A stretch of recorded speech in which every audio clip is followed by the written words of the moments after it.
6 കുട്ടികളും 3 സ്ത്രീകളും ഉൾപ്പെടെ 20 പേരാണ് മധ്യ ഗസയിൽ ഇസ്രായേൽ നടത്തിയ വ്യോമാക്രമണത്തിൽ കൊല്ലപ്പെട്ടത്. വെടിനിർത്തൽ ചർച്ചകൾ ഒരു ഭാഗത്ത് പുരോഗമിക്കുമ്പോഴും ലോകരാഷ്ട്രങ്ങൾ കടുത്ത വിമർശനങ്ങൾ ഉന്നയിക്കുമ്പോഴും കൂട്ടക്കൊലയ്ക്ക് അറുതിയില്ല. സുരക്ഷിതമെന്ന് ഇസ്രായേൽ തന്നെ വാദിച്ച ഇടങ്ങളാണ് ബോംബിട്ട് തകർക്കുന്നത്.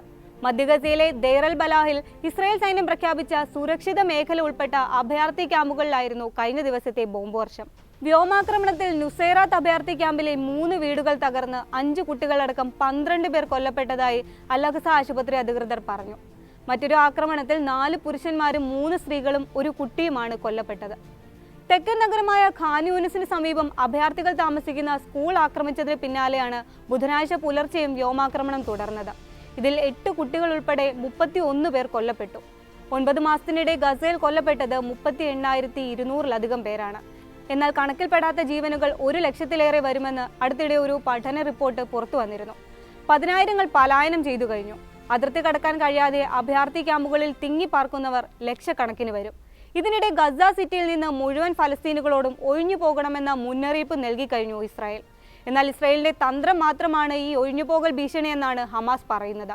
ഗസ സിറ്റിയിൽ നിന്ന് മുഴുവൻ പേരും ഒഴിഞ്ഞു പോകണമെന്നാവശ്യപ്പെട്ട് ഇസ്രായേൽ സൈന്യം ലഘുലേഖകൾ വിതരണം ചെയ്തു. ആക്രമണം കടുപ്പിക്കുന്നതിന് മുന്നോടിയായാണ് ജനങ്ങളോട് ഒഴിഞ്ഞു പോകാനുള്ള ആഹ്വാനമെന്ന് സൈന്യം പറയുന്നു. എന്നാൽ ഇസ്രായേൽ സൈന്യം തുടരുന്ന മനഃശാസ്ത്ര യുദ്ധത്തിന്റെ ഭാഗമാണിതെന്നും ആരും ഒഴിഞ്ഞു പോകേണ്ടതില്ലെന്നും ഹമാസ് പ്രതികരിച്ചു. എന്തു ചെയ്യണമെന്നോ എങ്ങോട്ട് പോകണമെന്നോ അറിയാതെ നവജാത ശിശുക്കളും ഗർഭിണികളും ഇസ്രായേൽ ആക്രമണത്തിൽ മാരകമായി പരിക്കേറ്റവരും ഇവിടെയുണ്ട്. ചികിത്സിക്കാൻ ആശുപത്രികൾ ഒന്നും നിലവിലില്ല. ഇന്ധനക്ഷാമം കാരണം ഗസയിൽ ഒരു ആശുപത്രിയുടെ കൂടി പ്രവർത്തനം നിലച്ചിരുന്നു. ഗസയിൽ 36 ആശുപത്രികളിൽ 13 എണ്ണം മാത്രമേ ഇപ്പോൾ ഭാഗികമായെങ്കിലും പ്രവർത്തിക്കുന്നുള്ളൂ. സാഹചര്യം അതിഗുരുതരമാണെന്ന് ലോകത്തിനറിയാം. വെടിനിർത്തൽ മാത്രമാണ് ആശ്വാസം. ഇസ്രായേൽ ആക്രമണം എന്നേക്കുമായി അവസാനിപ്പിക്കണമെന്നാണ് കരാർ അംഗീകരിച്ച ഹമാസിന്റെ ആവശ്യം. ഹമാസിന്റെ സർവനാശം എന്ന പേരിൽ ആക്രമണം അഴിച്ചുവിടാൻ തന്നെയാണ് ഇസ്രായേലിന്റെ തീരുമാനവും. കെയ്റോയും ദോഹയും കേന്ദ്രീകരിച്ച് വെടിനിർത്തൽ ചർച്ചയ്ക്ക് മുന്നോടിയായുള്ള കൂടിയാലോചനകൾ ഇന്നലെയും തുടർന്നിരുന്നു. American coordinator Mark McGurk Qatar, Egypt നേതാക്കളുമായി ചർച്ച നടത്തി.